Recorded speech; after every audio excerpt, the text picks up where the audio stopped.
ए सविता, तेरा चक्कर चल रहा है ना अमित के साथ? कोहनी मारती हुई सविता की सहेली नीतू ने पूछा। सविता मुस्कुराते हुए बोली, हाँ सही है, और एक बात बताऊं, हम जल्द ही शादी भी करने वाले हैं। अमित से शादी करके तो तू महलों की रानी बन जाएगी। अच्छा वह सब छोड़, देख उधर तेरा आशिक बेजू कैसे तुझे हसरत भरी नजरों से देख रहा है। नीतू ने तो मजाक किया था, क्योंकि वह जानती थी कि बेजू को देखना तो क्या सविता उसके नाम भी सुनना तक पसंद नहीं करती है। सविता चिढ़ उठी। वो कहने लगी, तू जानती है कि बेजू मुझे जरा भी नहीं भाता, फिर भी तू क्यों मुझे उसके साथ जोड़ती रहती है? अरे पगली, मैं तो मजाक कर रही थी, और तू है कि अच्छा अब से नहीं करूँगी। बस अपने दोनों कान पकड़ते हुए नीतू बोली, पक्का ना? अपनी आंखें ताड़ते हुए सविता बोली, कहाँ मेरा अमित इतना पैसे वाला और हैंडसम, और कहाँ यह निठल्ला बीजू। सच कहती हूँ नीतू, इसे देखकर मुझे घिन आता है। बिमला चाची खट मरकर कमाती रहती है, और यह कामचोर बीजू गांव के चौराहे पर बैठकर पान खैनी चबाता रहता है। बोझ है यह धरती पर। चुप चुप देख, विमला मौसी इधर ही आ रही है। अगर उनके कान में उनके बेटे के खिलाफ एक भी बात पड़ गई ना, तो समझ ले हमारी खैर नहीं। नीतू बोली। सविता बोली, पता है तुझे, यही वजह है कि यह बीजू निठल्ला रह गया। विमला की जान अपने बेटे बीजू में ही बसती थी। दोनों माँ बेटे ही एक दूसरे का सहारा थे। बीजू जब 2 साल का था तभी उसके पिता चल बसे थे। सिलाई कढ़ाई का काम करके किसी तरह विमला ने अपने बेटे को पाल पोस कर बड़ा किया था। विमला के लाड प्यार में बीजू इतना आलसी और निकम्मा बनता जा रहा था कि ना तो उसका पढ़ाई लिखाई में मन लगता था और ना ही किसी काम में। बस गांव के लड़कों के साथ बैठकर हंसी मजाक करने में ही उसे मज़ा आता था। लेकिन बीजू अपनी माँ से प्यार बहुत करता था, और यही विमला के लिए काफ़ी था। गांव के लोग बीजू के बारे में कुछ ना कुछ बोल ही देते थे, जिसे सुनकर विमला आग बबूली हो जाती थी। एक दिन विमला की एक पड़ोसन ने सिर्फ इतना ही कहा था, अब इस उम्र में अपनी देह कितनी खटाएगी विमला। बेटे को बोल कि कुछ कमाए धमाए, कल को उसकी शादी होगी, फिर बच्चे भी होंगे, तो क्या जिंदगी भर तू ही उसके परिवार को संभालती रहेगी? या तो सोच कि अगर तेरा बेटा कुछ कमाए धमाए नहीं तो कौन देगा उसे अपनी बेटी? विमला कहने लगी, मैं हूँ अभी अपने बेटे के लिए, तुझे ज़्यादा चिंता करने की ज़रूरत नहीं है, समझी? बड़ी आई मेरे बेटे के बारे में सोचने वाली। देखना इतनी सुंदर बहू लाऊंगी उसके लिए कि तुम सब जलकर राख हो जाओगे। सविता के पिता राम कृपाल डाकिया थे। घर घर जाकर चिट्ठियाँ बांटना उनका काम था, पर वे अपनी दोनों बेटी को पढ़ा लिखा कर काबिल बनाना चाहते थे। उनके दोनों बेटियां भी थी पढ़ने में होशियार, लेकिन उन्हें यह पता नहीं था कि उनकी बड़ी बेटी सविता अमित नाम के लड़के से प्यार करती है, और वह उससे शादी के सपने भी देखने लगी है। यह सच था कि सविता अमित से प्यार करती थी, पर अमित उससे नहीं बल्कि उसके जिस्म से प्यार करता था। वह अक्सर यह कहकर सविता के साथ जिस्मानी संबंध बनाने की जिद करता कि जल्द ही वह अपने माँ बाप से दोनों की शादी की बात करेगा। नादान सविता ने उसकी बातों में आकर अपना तन उसे सौंप दिया।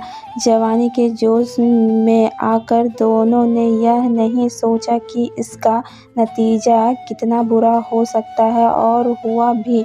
जब सविता को पता चला कि वह अमित के बच्चे की मां बनने वाली है, जब सविता ने यह बात अमित को बताई और शादी करने को कहा, तो वह कहने लगा, क्या मैं तुम्हें बेवकूफ़ दिखता हूँ जो चली आई यह बताने कि तुम्हारे पेट में मेरा बच्चा है? अरे जब तुम मेरे साथ सो सकती हो तो न जाने और कितनों के साथ सोती होगी। यह उन्हीं में से एक का बच्चा होगा। सविता के पेट से होने का घर में पता लगते ही कोहराम मच गया। अपनी इज्जत और सविता के भविष्य की खातिर उसे शहर ले जाकर घर वालों ने बच्चा गिरवा दिया और जल्द से जल्द कोई लड़का देखकर उसकी शादी करने का विचार कर लिया। एक अच्छा लड़का मिलते ही घर वालों ने सविता की शादी तय कर दी। लेकिन ऐसी बातें कहीं छिपती है भला? अभी शादी के फेरे होने बाकी थे कि लड़के के पिता ने ऊंची आवाज में कहा, बंद करो, अब नहीं होगी यह शादी। शादी में आए मेहमान और गांव के लोग हैरान रह गए। जब सारी बात का खुलासा हुआ तो सारे गांव वाले सविता पर थू थू करके वहां से चले गए। सविता की माँ तो गस खाकर गिर पड़ी थी। रामकृपाल अपनी सिर पीटते हुए कहने लगे, अब क्या होगा? क्या मुंह दिखाएंगे हम गांव वालों को? कहीं मुंह दिखाने लायक नहीं छोड़ा इस लड़की ने हमें। बताओ अब कौन हाथ थामेगा इसका? मैं थामूंगा सविता का हाथ। अचानक किसी के मुंह से यह सुनकर रामकृपाल ने अकचकाकर पीछे मुड़कर देखा तो बीजू अपनी माँ के साथ खड़ा था। बीजू तुम? रामकृपाल ने बड़ी हैरानी से पूछा। विमला कहने लगी, हाँ भाई साहब, आपने सही सुना है। मैं आपकी बेटी को अपने घर की बहू बनाना चाहती हूँ और वह इसीलिए कि मेरा बीजू आपकी बेटी से प्यार करता है। रामकृपाल और उनकी पत्नी को चुप और सहमा हुआ देखकर विमला आगे कहने लगी, ना आप गांव वालों की चिंता ना करो, क्योंकि मेरे लिए मेरे बेटे की खुशी सबसे ऊपर है। बाकी लोग क्या सोचेंगे, क्या कहेंगे, उससे मुझे कोई फर्क नहीं पड़ता है। अब अंधे को क्या चाहिए, दो आंखें ही ना। उसी मंडप में सविता और बीजू का ब्याह हो गया। जिस बीजू को देखकर सविता को उल्टियाँ आती थी, उसे देखना तो क्या, वह उसका नाम तक सुनना पसंद नहीं करती थी। आज वही बीजू उसकी मांग का सिंदूर बन गया है। सविता को तो अपनी सुहागरात एक काली रात की तरह दिख रही थी। क्या मुंह दिखाऊंगी मैं अपनी सखियों को? क्या कहूँगी कि जिस बीजू को देखना तक गवारा नहीं था, मुझे वही आज मेरा पति बन गया है। नहीं, ऐसा नहीं हो सकता। इतनी बड़ी नाइंसाफ़ी मेरे साथ नहीं हो सकती। सोचकर ही वह बेचैन हो गई। तभी किसी के आने की आहट से वह उठ खड़ी हुई। अपने सामने जब उसने बीजू को खड़ा देखा तो उसका पारा 7वें आसमान पर पहुंच गया। बीजू के मुंह पर अपने हाथ की चूड़ियां निकालकर फेंकते हुए सविता कहने लगी, तुमने मेरी मजबूरी का फ़ायदा उठाया है। तुम्हें क्या लगता है कि 2 चुटकी सिंदूर मेरी मांग में भर देने से तुम मेरे पति बन गए? नहीं, कोई नहीं हो तुम मेरे। नहीं रहूंगी एक पल भी इस घर में तुम्हारे साथ मैं, समझ लो। बीजू चुपचाप सब कुछ सुनता रहा। एक तकिया लेकर उसी कमरे के एक कोने में जाकर सो गया। सविता ने मन ही मन फैसला किया कि सुबह होते ही वह अपने घर चली जाएगी। तभी उसे अपने माता पिता की कई बातें याद आने लगी। अगर आज बीजू ना होता तो शायद हम मर जाते, क्योंकि तुमने तो हमें जीने लायक छोड़ा ही नहीं था। हो सके तो अब हमें बख्श देना बेटी, क्योंकि अब तुम्हारी छोटी बहन की भी शादी करनी है। हमें कहाँ ठिकाना था अब उसका इस घर के सिवा कहाँ जाएगी वह? बस यह सोचकर सविता ने अपने बढ़ते कदम रोक लिया। सविता इस घर में पल पल मर रही थी। उसे अपनी ही जिंदगी नरक लगने लगी थी, लेकिन इस सब की जिम्मेदार भी तो वही थी। कभी कभी सविता को लगता कि बीजू की पत्नी बनकर रहने से तो अच्छा है कि कहीं नदी नाले में डूबकर मर जाएं, पर मरना भी तो इतना आसान नहीं होता है। माँ बाप, नाते रिश्तेदार, यहाँ तक कि सखी सहेलियाँ भी छूट गया उसकी, या यूँ कहें कि जानबूझकर सबने उससे नाता तोड़ लिया। बस जिंदगी कट रही थी उसकी सविता को उदास और सहमा हुआ देखकर हंसने मुस्कुराने वाला बिरजू भी उदास हो जाता था। वह सविता को खुश रखना चाहता था पर उसे देखते ही वह ऐसे चिल्लाने लगती थी जैसे कोई भूत देख लिया हो। इस घर में रहकर ना तो वह एक बहू का फर्ज निभा रही थी और ना ही पत्नी धर्म। उसने शादी के दूसरे दिन ही अपनी मांग का सिंदूर पोंछ लिया था। शादी हुए कई महीने बीत चुके थे पर इतने महीनों में ना तो सविता के माता पिता ने उसकी कोई खैर खबर ली और ना ही कभी उससे मिलने आए। क्या क्या सोच रखा था सविता ने अपने भविष्य को लेकर, पर पल भर में सब चकनाचूर हो गया था। शादी के इतने महीने के बाद भी भले ही सविता ने प्यार से मेरे तरफ एक बार भी ना देखा हो पर पत्नी तो वह मेरी ही है ना, और यही बात मेरे लिए काफ़ी है। यही सोच सोच कर बिरजू खुश हो उठता था। एक दिन ना तो बिमला घर पर थी और ना ही बिरजू। तभी अमित वहाँ आ धमका। उसे यूँ अचानक अपने घर में आया देख सविता हैरान रह गई। वह गुस्से से तमतमाती हुई बोली, तुम्हारी हिम्मत कैसे हुई यहाँ आने की? अमित कहने लगा, अब इतना भी क्या गुस्सा, मैं तो यह देखने आया था कि तुम बिरजू के साथ कितनी खुश हो।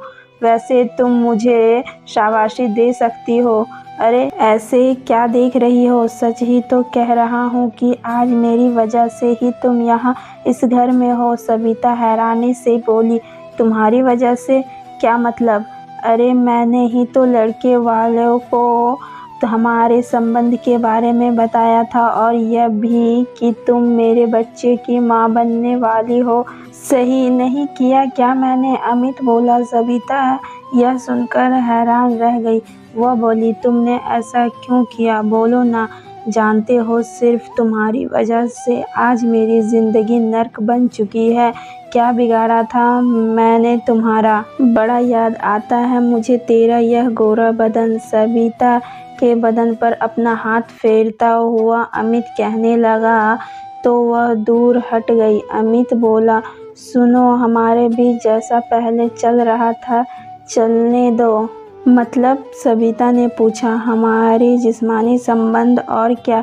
मैं जानता हूँ कि तुम मुझसे नाराज हो पर मैं हर लड़की से शादी तो नहीं कर सकता ना। अमित बड़ी बेशर्मी से बोला। मतलब? तुम्हारा संबंध कईयों के साथ रह चुका है। छोड़ो वे सब पुरानी बातें, चलो फिर से हम जिंदगी के मज़े लेते हैं। वैसे भी अब तो तुम्हारी शादी हो चुकी है इसीलिए किसी को हम पर शक भी नहीं होगा, कहता हुआ हद पार कर रहा था अमित। सविता ने अमित के गाल पर एक जोर का तमाचा दे मारा और कहने लगी, क्या तुमने मुझे धंधे वाली समझ रखा है? माना कि मुझसे गलती हो गई तुम्हें पहचानने में, पर मैंने तो तुमसे प्यार किया था और तुमने क्या किया? अरे तुमसे अच्छा तो बिरजू निकला, क्योंकि उसने मुझ और मेरे परिवार को दुनिया की रुसवाइयों से बचाया। जाओ यहाँ से, निकल जाओ मेरे घर से, नहीं तो मैं पुलिस को बुलाती हूँ, कहकर सविता घर से बाहर जाने लगी कि तभी अमित ने उसका हाथ अपनी तरफ जोर से खींचा। तुम्हारी यह मजाल कि तुम मुझ पर हाथ उठाओ, पुलिस को बुलाओगी? अभी बताता हूँ, कहकर उसने सविता को जमीन पर पटक दिया और खुद उसके ऊपर चढ़ गया। खुद को लाचार पाकर सविता डर गई। उसने अमित की पकड़ से खुद को छुड़ाने की पूरी कोशिश की पर हार गई। मिन्नतें करती हुए वह कहने लगी, मुझे छोड़ दो, ऐसा मत करो। पर अमित तो अब हैवानियत पर उतारू हो चुका था। तभी अपनी पीठ पर भारी भरकम मुक्का पड़ने से वह चौंक उठा। पलटकर देखा तो सामने बिरजू खड़ा था। तू? बिरजू बोला। अमित हंसते हुए कहने लगा, नामर्द कहीं के, चल हट। इतना कहकर वह फिर सविता की तरफ लपका। इस बार बिरजू ने उसके मुंह पर एक ऐसा जोर का मुक्का मारा कि उसका होठ फट गया और खून निकल आया। अपने बहते खून को देखकर अमित तमतमा गया और बोला, तेरी इतनी मजाल कि तू मुझे मारे, कहकर उसने अपनी पिस्तौल निकाल ली और तान दी सविता पर। अमित बोला, आज तो इसके साथ मैं ही अपनी रातें रंगीन करूँगा। पिस्तौल देखकर सविता की सिट्टी पिट्टी गुम हो गई। बीजू भी दंग रह गया। वह कुछ देर रुका, फिर फुर्ती से यह कह अमित की तरफ लपका, तेरी इतनी हिम्मत कि तू मेरी पत्नी पर गोली चलाए। पर तब तक तो गोली पिस्तौल से निकल चुकी थी, जो बीजू के पेट में जा लगी। बीजू के घर लड़ाई झगड़े होते देखकर शायद किसी ने पुलिस को बुला लिया था। अमित वहां से भागता उससे पहले ही वह पुलिस के हत्थे चढ़ गया। खून से लथपथ बीजू को तुरंत गांव वालों ने अस्पताल पहुंचाया। घंटों ऑपरेशन चला। डॉक्टर ने कहा, गोली तो निकाल दी गई है, लेकिन जब तक मरीज को होश नहीं आ जाता कुछ कहा नहीं जा सकता है।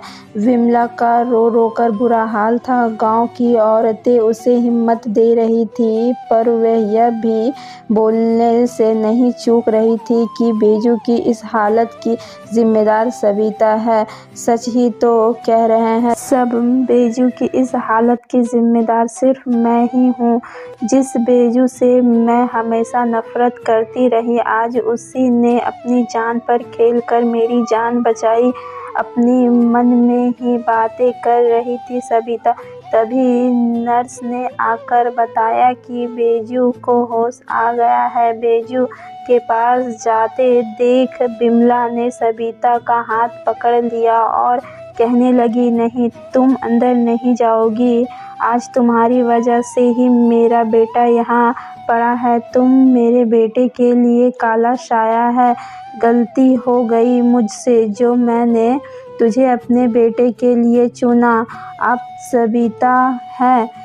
तभी नर्स ने आकर पूछा। डबडबाई आंखों से वह बोली, जी मैं ही हूँ। अंदर जाइए, मरीज आपको पूछ रहे हैं। नर्स के कहने से सविता चली तो गई, पर सास बिमला के डर से वह दूर खड़ी बीजू को देखने लगी। उसकी ऐसी हालत देखकर वह रो पड़ी। बीजू की नजरें, जो कब से सविता को ही ढूंढ रही थी, देखते ही इशारों से उसे अपने पास बुलाया और धीरे से बोला, कैसी हो सविता? अपने आंसू पोंछते हुए सविता कहने लगी, क्यों तुमने मेरी खातिर खुद को जोखिम में डाला? बीजू मर जाने दिया होता मुझे, बोलो ना किस लिए मुझे बचाया। कहकर वह वहां से जाने को पलटी ही थी कि बीजू ने उसका हाथ पकड़ लिया और बड़े गौर से उसकी मांग में लगे सिंदूर को देखने लगा। हाँ बीजू, यह सिंदूर मैंने तुम्हारे ही नाम का लगाया है। आज से मैं सिर्फ और सिर्फ तुम्हारी हूँ। कहकर वह बीजू से लिपट गई।